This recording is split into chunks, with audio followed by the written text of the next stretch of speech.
Now a question. What have Herbert Hoover, Art Linkletter, Jack London, and Richard Nixon all had in common? Well, they've all been members of the exclusive all-male Bohemian Club in California, where every year at this time, the elite from around the country get together for 2.5 weeks of fun and games. Steve Shepard has this special assignment report. More than 2,000 members of San Francisco's exclusive and all-male Bohemian Club have once again descended on Northern California. These men will spend most of the month of July encamped on some 2,700 acres of pristine and privately owned redwood forest. Forest very much like this.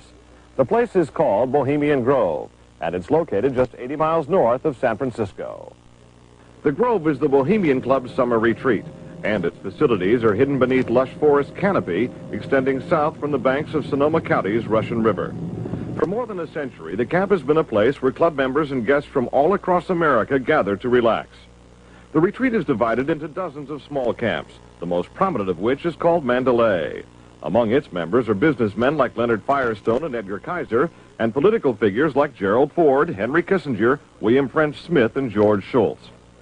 President Reagan, Vice President Bush, and Defense Secretary Weinberger are members of other camps. Richard Nixon is a Bohemian, and so are high-ranking executives of such companies as Eastern Airlines, Standard Oil of Indiana, and Bank of America. For the most part, the men of Bohemian Grove are over 50, highly successful, and, according to many employees, politically conservative. Well, each year, many of them seem to have a stunt, or try to come up with a stunt. Last year, in 1980, the popular button was Free the Fortune 500.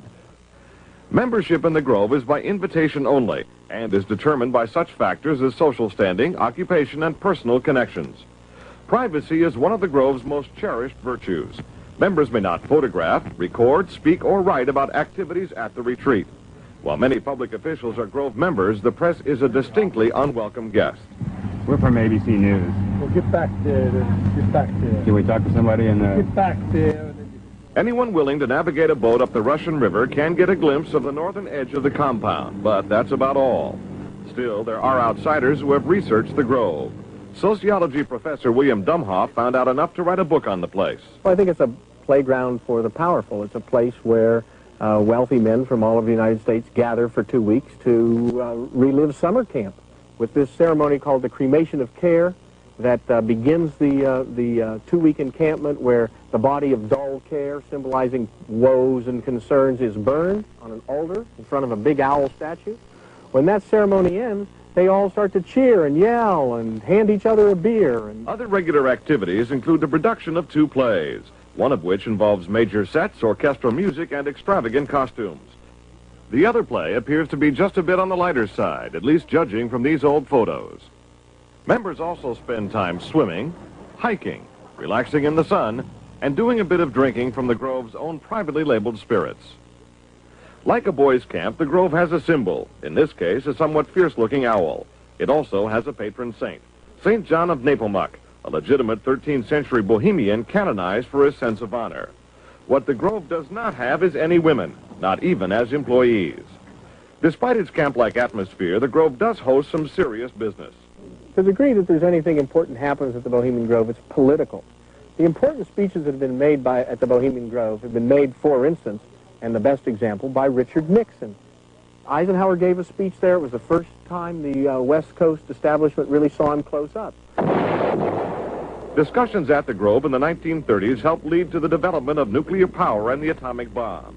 It was at the Grove in 1967 that Richard Nixon and Ronald Reagan hashed out differences over their presidential ambitions. Each year, guests like Henry Kissinger or Zbigniew Brzezinski address members on their areas of expertise.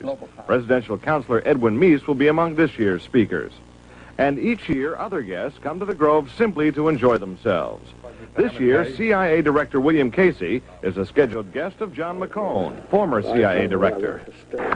Baseball Commissioner Bowie Kuhn has been invited as a guest of baseball owner Peter O'Malley.